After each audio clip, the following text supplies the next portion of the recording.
Hey, how you doing? This is John, and welcome to John's Long Box. Today we're looking at DC Who's Who. This is May 1986. What's this? Issue 15. There's the M's, and this is drawn by George Perez and Dick Giordano. I recognize it. I recognize the art. So let's look at this cover over here. We got Mr. Miracle over here. There's Amazing Man. I talked about him a few times. That is not Will Eisner's Spirit. That is Mr. Midnight or Just Midnight. Quality Comics. I think it was made by Jack Cole, and DC bought their whole catalog. Let's look at the back. Oh yeah, okay. What's that say? Perez and Giordano. There's Matter Eater. That's the guy I really like. Black Adam over there. Mr. Freeze. Mara. Keep her away from your bed. And another Mixel-Plick. There's another Mixel-Plick. Golden Age, Silver Age. Oh, as I drop the comic book. Don't fall on the floor. All right, let's look at it. I love what George Perez does. A whole bunch of characters. All right, let's look at the letters. I always like to check out the names, see if there's any names that I recognize. No, I don't recognize any of the names. Here's the cast of characters. I mean, the cast of credit. George Perez cover. They don't. Oh, that's funny. They don't give Giordano. Okay, 1986. Matrix Prime. Carmine Infantino and Gary Martin. That's pretty good. Pretty cool looking. I don't know anything about him. Daring New Adventures of Super... Sorry, he's a Supergirl villain. Oh, yeah. Just look at the background. Don't know anything about him. Remember, I keep saying that I don't know much about, like, DC before the Crisis on Infinite Earth. Matter Eater Lad. That's Keith Giffen. I recognize Keith Giffen. And Bob Smith. He's from the planet Bismol. You get it? You get it? And he could eat matter and then transform the matter into energy, which is vastly powerful. So he's actually a powerhouse. That's like the DC superheroes for the most part are more powerful than the Marvel characters. And I did say that he's in a legion of superheroes. I just love that character. I don't know. It was like an example of a character that I didn't like because of the hokiness of DC when I was a kid. But even as a kid, I was like, I don't like him, but I secretly loved him. I guess I was too cool to admit that. Matter Master. So I guess this is like a Molecule Man for DC. Who does he fight? Looks like he fights Hawkman. Yeah, the Hawkman and Hawkgirl. Murphy Anderson. I love Murphy Anderson. Don't know much about him. Raven the Bold. Maxie Zeus. I just know him. He's a Batman villain. He's like a gangster. Trevor Von Eden and Dick Giordano. I never particularly liked Trevor Von Eden. Sorry to say. But so he's like a gangster with like if I remember correctly, he originally just created like a motif that he was going to be like almost like he had a gambling casino and made it look like an Olympus, and then like kind of got consumed by his persona. I don't know if they ever retconned him into actually having powers or related to the actual Zeus, but he was kind of just like a gangster with delusions of grandeur who kind of let it go to his head, which I think is a pretty cool. And what do we got here? Amazing Man by Stefan DiStefano and Carl Kessel. I think one of the only people that sang the praises of this comic. I did a showcase on issue number 1. It lasted 12 issues. It doesn't tell you the year, but so he's a little lunatic in Brooklyn.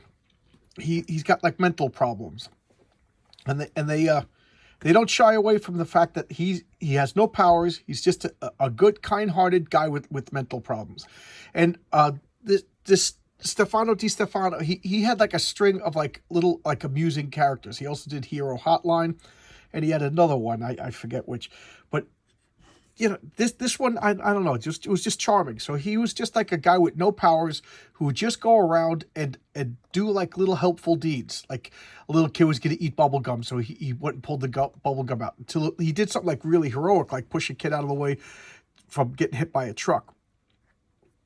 And he won the Publishers Clearinghouse sweepstakes, so he was like independently wealthy.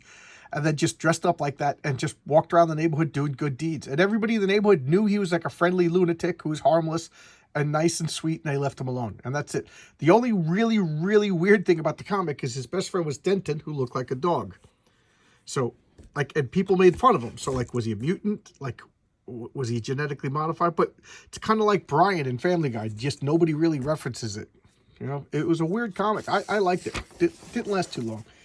Mento. This is Garfield Logan. This is Changeling, or Beast Boy's stepfather. And he's like super rich, and he purchased this helmet that gave him mental abilities, and then the mental abilities slowly drove him insane. So I think he started out with like the best intentions, or at least he was in love with Rita Farr, and Elastigirl, and wanted to be a superhero to be with her. And then the helmet, I wouldn't call, like, he was a good guy, but with mental problems from the mental helmet. I don't think he actually ever became a villain, although I could be wrong. George Perez, look at that. I kind of like him. He's just like a flawed guy. He's super rich, thought he could have anything, and then it what he wanted consumed him. I just think it's cool. All right, Mera. Everybody knows Mera. She from the Aquaman movies. Played by Amber Heard, and perfect casting. I mean, she looks just like Mera. I didn't see the Aquaman movie. Did they give her red hair? I always found her to be just one of the more sexy characters in all the comic books. I always liked her. It's a shame that Amber Heard is crazy. John Workman. Oh wow, John Workman drew this. John Workman is the letterer for Walt Simonson, right? I'm getting the name right. Wow, so cool. He draws too. Makes sense, I guess.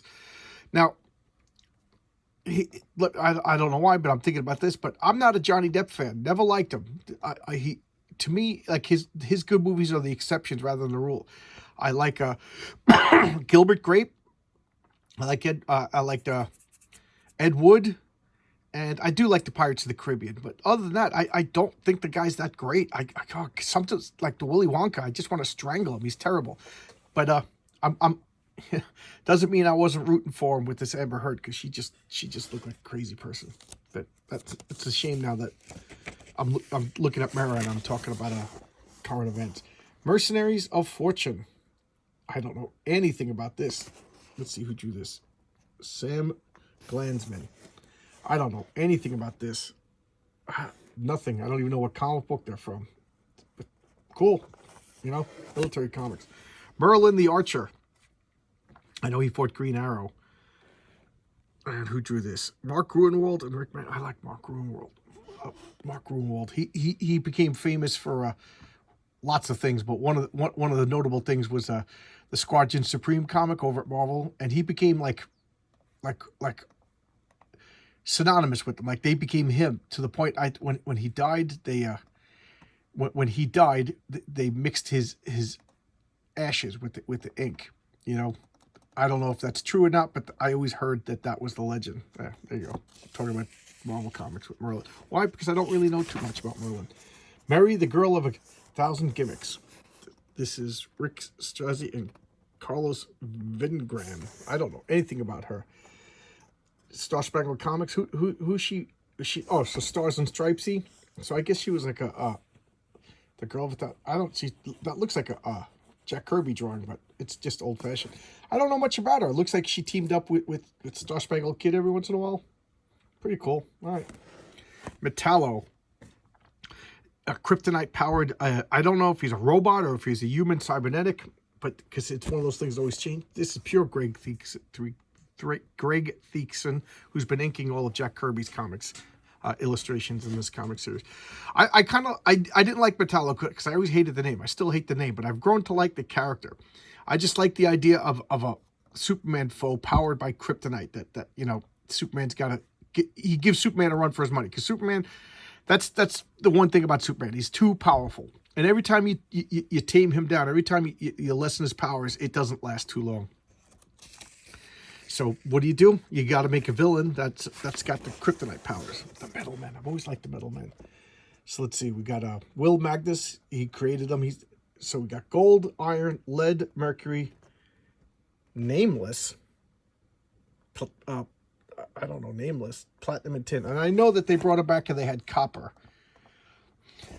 So from what I recall, they're like fluid metal. So this is just like a liquid copper. And inside there's the responsometer. There's like some little magic science gadget that's inside his body floating around. And it makes a field that allows him to retain his shape. So they could stretch, shape change, and then like, you know, have some of the properties of their metal. So copper could be conductive. Lead is super strong. Iron is also super strong. Mercury is nimble and quick. It stretches a lot. And tin is timidly and cowardly. And platinum is vain and beautiful. There you go. I kind of like them. Nah, this is a guy I like. I've always liked Metamorpho, despite the horrible name. Metamorpho is a horrible name. Anytime you just have O at the end for a superhero, it's pretty much a horrible name. But and this design is awful, but yet I just love him. First off, he's the Pinocchio. He's classic Pinocchio for DC. You know, Pinocchio being, he lost his humanity and he wants to retain his humanity, so therefore he's like, tries the hardest to retain what he's lost. So he's always trying to be a good guy. He's always trying to be human. First off, Jim Aparo. I love Jim Aparo. You could just, the Jim Aparo phrase. So, and he's really super powerful. He could transform into any of the elements. So he could shape change and stretch and change his body density. He could even cut off his limbs and reattach his limbs because he's just like a being of putty. The orb of, he was exposed to the rays of the orb of Ra that turned him into that. And then later on they made Element Girl, which is like a female version of the same thing. I always liked him, just super powerful. And I really like the look of him in the later Justice League with like the crystals on his back. They changed, but they just made him really cool looking. And I think they brought him back to this look. Metron. I love Metron. He's supposed to be Metatron, the Viceroy of Heaven, you know, the basically the voice of God. So whenever you hear like in the Bible that God is speaking, it's supposed to be Metron is speaking. Metron is the voice of God. Metatron. I'm saying it wrong. And then Jack Kirby made the New Gods, which was like a biblical version of like the Eternals. The Eternals were mythological. The New Gods were biblical. So Metron is a superhero version of Metatron, the Viceroy of Heaven, the voice of God. And he's like this enigmatic being that just floats around in the Mobius chair, and he's like beyond Darkseid and beyond Highfather. I just find him to be a fascinating character. I really do like him. I wish I knew more about him, but that's Jack Kirby, Greg Beeson. Midnight. Yep, I was right. So this is by the artist by Michael T. Gilbert, an artist that I really like. Michael T. Gilbert did Mr. Monster. I am pretty sure I did a showcase on Mr. Monster, a comic that's very near and dear to my heart. Looks like the Spirit. Looks like Will Eisner's Spirit, and that was just like a superhero trope at that time. These like the fedora wearing masked crime fighters. So he was like a detective, like what Batman originally turned out to be before Batman became the Bat-God. And I just love characters like that. I think a Midnight story, a new DC Midnight Comics, like a noir comic set it in Gotham City even. That would be awesome. DC, I got ideas too, you know. I just got to laugh because when my eyes were moving across, I thought that said Mind Booger. Mind Booger. So by Joe Brozowski and Rick Manga. This is Mind Boggler. She was a Fury of Firestorm villain. I remember her. And then she became just like, I think she was killed off in the Suicide Squad. You know, she was just one of those expendable villains to show you that the Suicide Squad means business. But she had the ability to like mess up your brains with psionics. Not a bad villain actually. It's just a poor design. She suffered from a poor design. Mirage, who is this by? Bill Sienkiewicz. Sometimes I love Bill Sienkiewicz. Sometimes I can't stand Bill Sienkiewicz. This is one of the times when I'm not particularly enjoying that work. It's just, I don't know, too abstract for me. And I know nothing about the Mirage. Let's see, where is he? From Detective Comics, so I guess he's a Batman villain. Know nothing about him. Can't talk about what I don't know. Mirror Master. Flash villain. First off, who drew this? Carmine Infantino. Yeah, this is good. I said in a lot of these who's that Carmine Infantino lives and dies by his inker. And keep in mind he's an old timer at this point. Now the Mirror Master, I first got exposed to Mirror Master. I forget if it was like, I think it was Animal Man. And it was Grant Morrison doing all trippy stuff with his powers. I just thought it was cool. And at the time, I was rewatching Cosmos by Carl Sagan, and he was talking about like a flatland and you know, three dimensions. I love it. Cosmos by Carl Sagan. Watch that. Do not watch the Neil deGrasse Tyson. He cannot hold Carl Sagan's socks, as far as I'm concerned. Neil deGrasse Tyson is a disrespectful, arrogant prick, and Carl Sagan is the man. Carl Sagan is one of those people that you know, there's people in my life that I consider very influential. I'll put Carl Sagan on the same pedestal as, say, Stan Lee and Jack Kirby, because he got me to really, really like science and to appreciate the beauty of science. Why am I talking about with Mirror Master? Because I'm out of my mind. But anyway, I just like this whole like mirror dimension and reflecting powers back. I thought he was I think you're forced to be creative when you use this guy. And I just like stuff like that. Miss Liberty. Love that costume. Love that costume. Who drew this? Don Lomax. I know nothing about Don Lomax, so I cannot make a comment. Where is she from? Tomahawk the Morn. Okay, so she's set in the past. So she's a patriotic villain from the past. Pretty cool. The older I get, the more I appreciate like good, wholesome, patriotic superheroes. That's pretty cool. All right. What was I going to do next? I'm like losing my mind. The Mist. Okay, The Mist, he was the villain from Starman, if I remember correctly. Yep, Starman. I love that costume. By Murphy Anderson. And The Mist, guys, I showcased the Starman comic from the 90s. Was it James Robinson, I think was the author? Read that comic. They really flesh out the Mist and make him a really psychotic villain, just obsessed with Starman. I know, I really like it. Then he has a daughter that does horrible things. They turn like a, you know, run of the mill, you know, B grade supervillain, and James Robinson really turns him to like terrifying. He's not too powerful, but his like obsession and pettiness is just scary. Just think of like a superpowered stalker is really the way to think about it. So Rich Buckler and Romeo Tangali. I like Rich Buckler a lot. Rich Buckler I think he created one of the very first comic book conventions, and then met people, and then like showed off his artwork, and eventually became a pro, and then he became like a chameleon. He could change his style to work with anybody. I really like Rich Buckler. Really good, very prolific comic book artist. He passed away a few years ago. Mr. America with the whip. I love the red, white, and blue. Pretty cool. I don't know. I said it before and I'll say it again. I like wholesome, patriotic superheroes. Mr. Atom. That is awful looking. That looks like a Mighty Mouse villain or something. Michael Chen and Mike DiCarlo. So, okay. So he fights Captain Marvel, Shazam. I don't, you know, as much as I love Captain Marvel, Shazam, I don't have too much. I started getting into Captain Marvel, believe it or not, with the TV show. I can't remember the actor's name, but that TV show got me into Captain Marvel. And then with the one magic word, the revival of Captain Marvel when it was already DC Comics. I don't have any faucet. I take it back. I got the Monster Society of Evil hardcover. Mr. E, by who's this? By Dan Spiegel. Secrets of the Haunted House 31. So I think he, and I might be wrong, started out as like a host of a horror comic, and then he became a character in his own right. Mr. E. And I know Neil Gaiman kind of made him. Maybe it wasn't Neil Gaiman, but I know he became like a religious. Is the only way to describe it. A religious zealot as far as magic was concerned, and he wanted to kill Tim Hunter because reasons, you know. So he became kind of like that.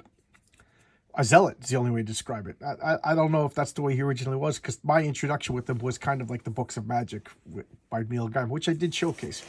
Mr. Element. This is definitely Carmine. Yep, Carmine Infantino and Greg Theakson. I don't know much about this character. He fights the Flash. I do like that costume. That's a cool costume. If I had a character named Mr. Element, this isn't the costume design, but I would definitely use that design for somebody. I don't know, like Commando. Something like that. Looks kind of militaristic. Mr. Freeze. This is the I think Jack Kirby designed this. Bob Smith. I'm not too sure, but this was what they used in the action figure for the Superpowers toy line. So I don't know if that's what they if Jack Kirby designed it or if they just used it, whatever. But this was my least favorite design for Mr. Freeze. Fights Batman. Mr. Mind, he was a little worm that could use mind control and mind control people, and he had a little radio over here that he would think with his antenna, and then the radio would project his voice.